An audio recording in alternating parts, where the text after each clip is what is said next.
नमस्कार। आज हम आहारों में संकलित अध्याय बाजार दर्शन, जिसके लेखक जैनेन्द्र कुमार जी हैं, को पढ़ेंगे। इस निबंध को पढ़ने से पहले हम बाजार के बारे में जान लेते हैं। बाजार वह जगह होती है जहाँ पर किसी भी चीज़ का व्यापार होता है, वस्तुओं और सेवाओं का क्रय व विक्रय होता है, अर्थात वस्तुओं को खरीदा जाता है व बेचा जाता है। जिस जगह पर जाकर हम कोई चीज़ खरीदते हैं या बेचते हैं या किसी भी चीज़ का व्यापार होता है तो उसे हम बाजार कहते हैं।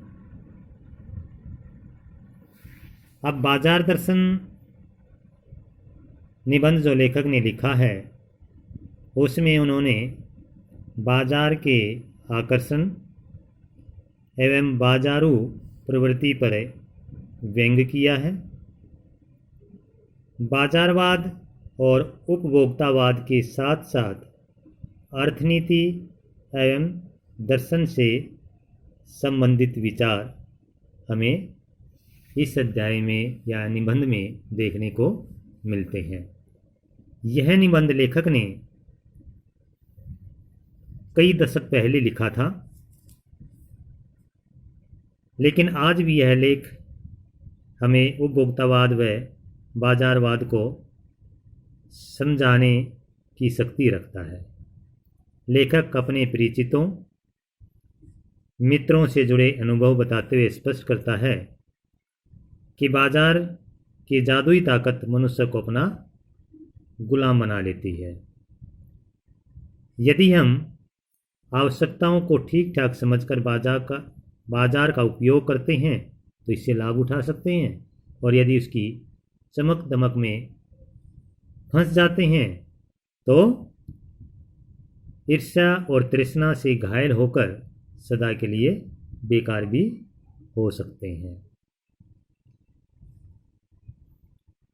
लेखक ने इस निबंध को समझाने के लिए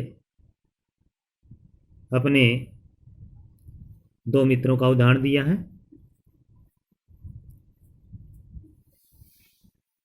कि किस तरह से पहले मित्र के माध्यम से उन्होंने बताया कि किस तरह से बाजार का जादू मनुष्य के ऊपर चढ़ता है, और बाजार का जादू जब चढ़ता है तो वह बिना ज़रूरत की चीज़ें भी खरीद लेता है, और बाजार का जादू उतरने पर उसे पछताना पड़ता है। तो पहले मित्र के माध्यम से लेखक बताता है कि एक बार उनका मित्र बाजार जाता है। बाजार गया तो था वह एक मामूली सी चीज़ लेने के लिए, लेकिन जब वापिस आता है तो उसके दोनों हाथों में काफ़ी सारा सामान होता है। जब लेखक उनसे पूछता है, अरे भाई आप ये क्या ले आए, तो उन्होंने अपनी पत्नी की ओर इशारा करके कहा, यह जो साथ थी, अगर और पैसे होते तो और सामान आता। और इस तरह से वह पैसे की गर्मी के बारे में भी बताता है कि पैसा पावर है। पैसा पावर है कैसे? कुछ लोग पैसे को पावर के रूप में दिखाने के लिए बैंक बैलेंस भर लेते हैं, अच्छे अच्छे मकान व कोठी बना लेते हैं, गाड़ियाँ खरीद लेते हैं, तो वहाँ पर उनका पैसा पावर के रूप में दिखता है।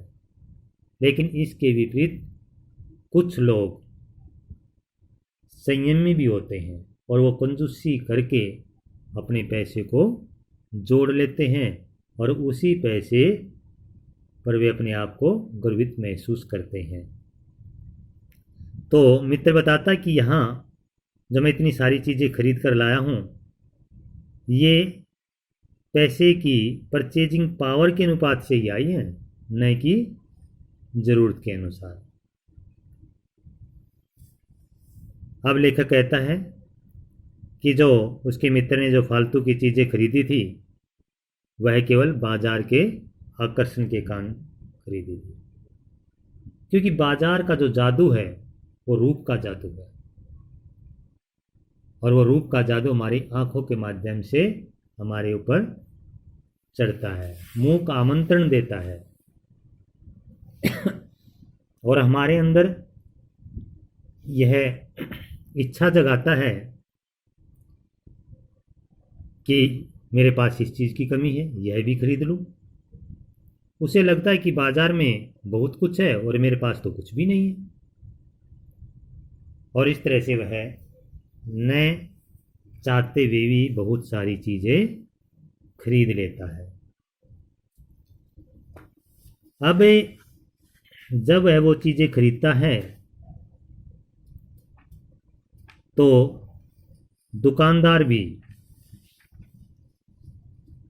जो है उससे ज़रूरत से ज़्यादा पैसे ले लेता, अर्थात पैसे ऐंठ लेता, चाहे भले ही वह उसका जानकार क्यों ना हो, क्योंकि वहाँ सिर्फ उनका बाजार में ग्राहक और दुकानदार का संबंध होता है। एक के लाभ में दूसरे की हानि होती है, क्योंकि दुकानदार अपना लाभ कमाने के लिए अपने उस सगे संबंधी या मित्र को हानि पहुंचाता है, और इस तरह से हम जो खरीदार हैं या दुकानदार हैं वो बाजार को सच्चा लाभ नहीं दे पाते। फिर अपने एक दूसरे मित्र के बारे में बताता है लेखक कि उसका एक दूसरा मित्र जो है दोपहर होने से पहले बाजार गया था और साय होने तक वो जब वापस लौटता है तो देखता कि वह खाली हाथ आया। तो लेखक उससे पूछता, रे आप तो बाजार कुछ खरीदने के लिए गए थे और खाली हाथ लौट आए। तो वह कहता है कि बाजार में बहुत कुछ था, मेरा मन हर एक चीज को लेने के लिए कर रहा था। अगर मैं एक चीज को खरीदता तो दूसरी रह जाती, दूसरी को खरीदता तो तीसरी रह जाती। तो इस तरह से मैं एक चीज खरीदकर बहुत सारी चीजें छोड़ देता, तो मैंने कोई चीज नहीं खरीदी।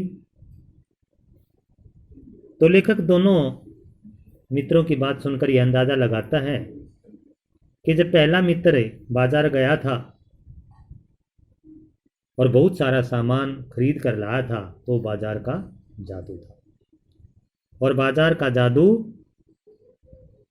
मनुष्य पर जब ज़्यादा चलता है जब उसका मन खाली होता है और जेब भरी होती है, क्योंकि उसके पास पैसे काफ़ी होते हैं और उसके मन में यह निश्चय नहीं होता कि उसे क्या चीज़ खरीदनी है, किस चीज़ की उसको आवश्यकता है। वह बाजार की चमक दमक में फंसकर अनावश्यक चीज़ों को भी खरीद लेता है, और जब वो बाजार का जादू उतरता है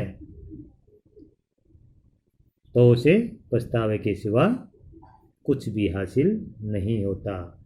जो चीज़ें उसने अपने सुख के लिए खरीदी थी वही चीज़ें उसे दुख देने लगती हैं। और दूसरे मित्र के माध्यम से वह बताता है कि जब हमारा मन खाली हो,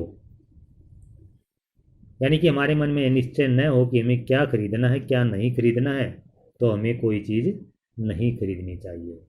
अर्थात बाजार जाने से पहले हमें निश्चय कर लेना चाहिए कि हमें क्या चीज़ खरीदनी है और क्या नहीं खरीदनी है। और इस बात को समझाने के लिए लेखक अपने पड़ोसी भगत जी का उदाहरण देते हैं। तो भगत जी के बारे में मैं आपको अगली वीडियो में समझाऊंगा। आज के लिए इतना ही काफ़ी है।